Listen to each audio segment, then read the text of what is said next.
Hello everyone, welcome back to my channel study special education. आज है हमारा day number 8 of 21 days 21 disability series का। आज का हमारा टॉपिक है पार्किंसंस डिजीज और इस टॉपिक से रिलेटेड हम सारे ही इंपॉर्टेंट पॉइंटर्स डिस्कस करेंगे जो आपके एग्जाम के लिए बहुत ज्यादा इंपॉर्टेंट है। So let's start.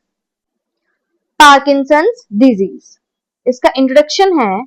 Parkinson disease is a progressive disorder, मतलब ये टाइम के साथ साथ वर्स होता जाता है ऑफ द नर्वस सिस्टम, ये आपके नर्वस सिस्टम से रिलेटेड है। It mainly affect the movement, ये आपकी मूवमेंट को अफेक्ट करता है। It occurs when the nerve cells in a part of the brain called substantia nigra do not produce enough dopamine, a chemical that helps in smooth and controlled body movement। इसका मतलब ये है कि जो आपका nerve cell present है आपके brain के किस पार्ट में, सबस्टेंशिया निग्रा में, वो इनफ डोपामाइन प्रोड्यूस नहीं करता है। एंड डोपामाइन से क्या होता है, ये केमिकल है जिसकी वजह से आपका स्मूथ मूवमेंट होता है एंड आपकी बॉडी कंट्रोल रहती है। सो ये था आपका पार्किंसन डिजीज का इंट्रोडक्शन। नेक्स्ट इसकी डेफिनेशन क्या कहती है। Parkinson disease is a degenerative disorder, मतलब ये डीजेनरेटिव डिसऑर्डर है that causes tremors, muscle stiffness, slow movements and difficulty in balance and coordination. मतलब इसकी वजह से आपकी मसल में स्टिफनेस हो जाती है, आपकी मूवमेंट स्लो हो जाती है, आपको डिफिकल्टी होती है बैलेंस करने में एंड कोऑर्डिनेट करने में। इसकी की फैक्ट है, Parkinson disease is the second most common neurodegenerative disease disorder, मतलब जो पार्किंसन डिजीज है वो second most common neurodegenerative disorder है, मतलब ये बहुत कॉमन डिसऑर्डर है आफ्टर एल्जाइमर्स डिजीज। मतलब एल्जाइमर्स डिजीज के बाद आपका सेकंड पोजीशन पे पार्किंसन डिजीज आता है। ये है आपका डायग्राम एंड यहाँ पे आपका सबस्टेंशिया निग्रा प्रेजेंट होता है आपके ब्रेन में। सो ये था आपका first page of Parkinson disease notes. So let's move on to our second page now. अब इसके सिम्टम्स एंड साइंस समझते हैं। सबसे पहले ट्रेमर्स क्या होता है। Tremors usually in hands, fingers, chin और लेग, मतलब कि ये आपकी हैंड में, फिंगर में, चिन में और लेग में होता है। मसल स्टिफनेस, मतलब कि आपकी मसल्स बहुत रिजिड हो जाती हैं, मतलब स्टिफ हो जाती हैं। ब्रैडीकाइनेसिया, इसका मतलब होता है स्लोनेस इन मूवमेंट, मतलब आपकी मूवमेंट बहुत ज्यादा स्लो हो जाती है।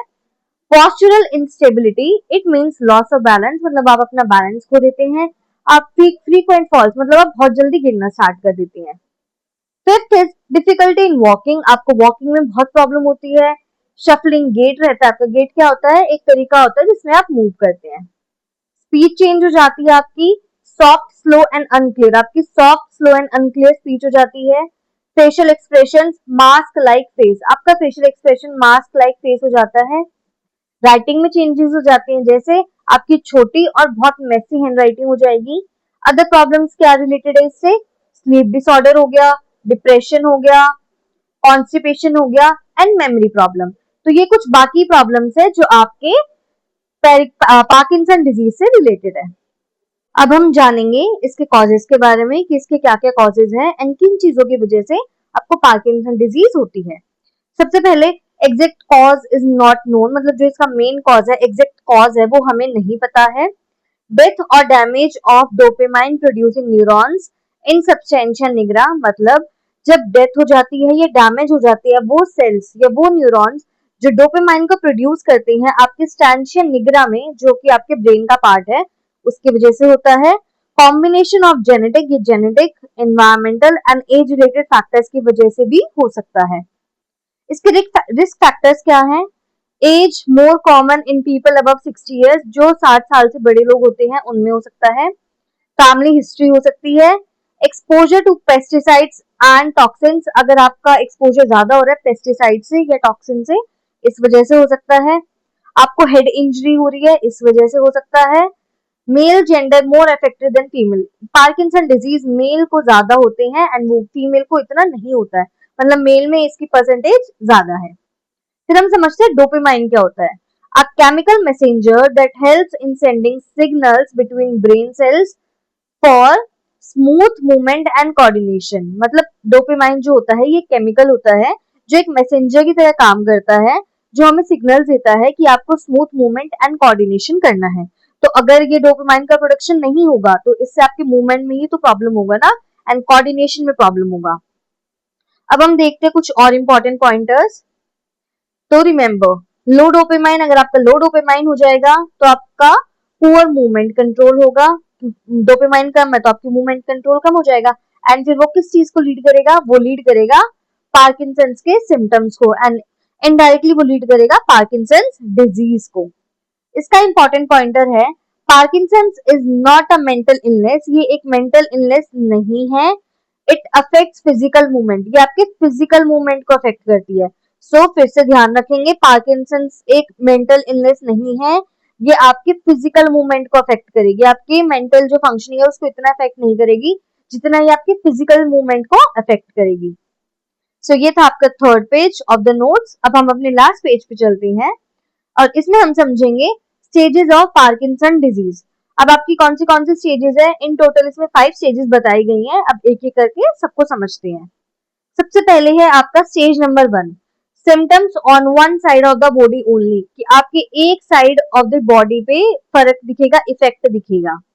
स्टेज 2 हमें कहता है symptoms on both the sides, आपके दोनों साइड ऑफ द बॉडी पे प्रॉब्लम होगी, एंड नो बैलेंस प्रॉब्लम, इसमें आपको बैलेंस का इश्यू नहीं होगा, बट आपके सिम्टम्स दोनों साइड ऑफ द बॉडी पे दिखेंगे। थर्ड स्टेज आपको क्या कहता है, माइल्ड टू मॉडरेट सिम्टम, इसमें आपके माइल्ड टू मॉडरेट सिम्टम्स होते हैं। सम पोस्चरल इंस्टेबिलिटी होती है, मतलब पोस्चर में थोड़ी बहुत दिक्कतें होती है, स्टेबिलिटी नहीं होती है। फोर्थ स्टेज आपकी क्या कहती है, सेवियर सिम्टम्स, मतलब इसमें आपकी कंडीशन वर्स्ट होती चली जाती है। स्टिल एबल टू वॉक और स्टैंड विद हेल्प, आप फिर भी हेल्प से चल सकते हो एंड खड़े हो सकते हो।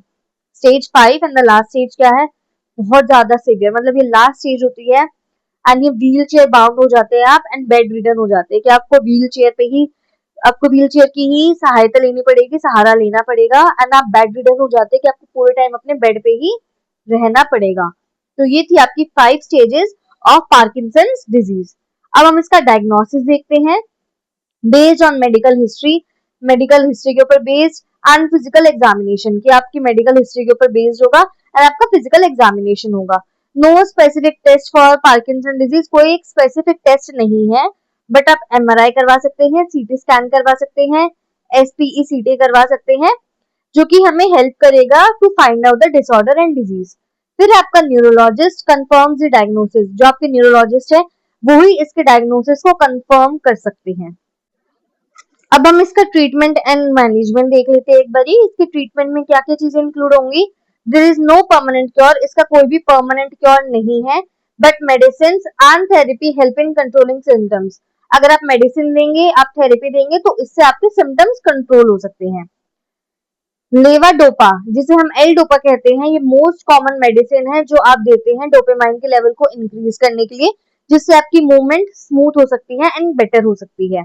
अदर मेडिसिन जो आप प्रोवाइड कर सकते हैं उसमें आपकी कुछ डोपामाइन से रिलेटेड मेडिसिन है, एमएओबी इनहिबिटर्स हैं, कॉम्ट इनहिबिटर्स है, एंड एंटी कोलाइनजिस एक मेडिसिन है। मतलब ये सारी चीजें भी आप दे सकते हैं जिन्हें पार्किंसन डिजीज होती है, एंड ये न्यूरोलॉजिस्ट या एक डॉक्टर ही सजेस्ट कर सकते हैं।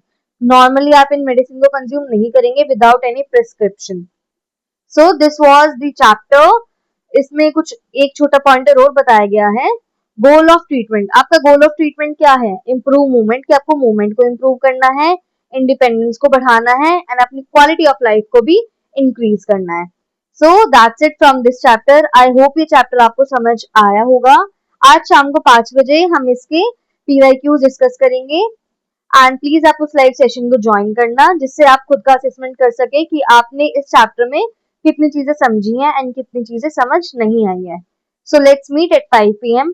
Thank you for now and please subscribe my channel.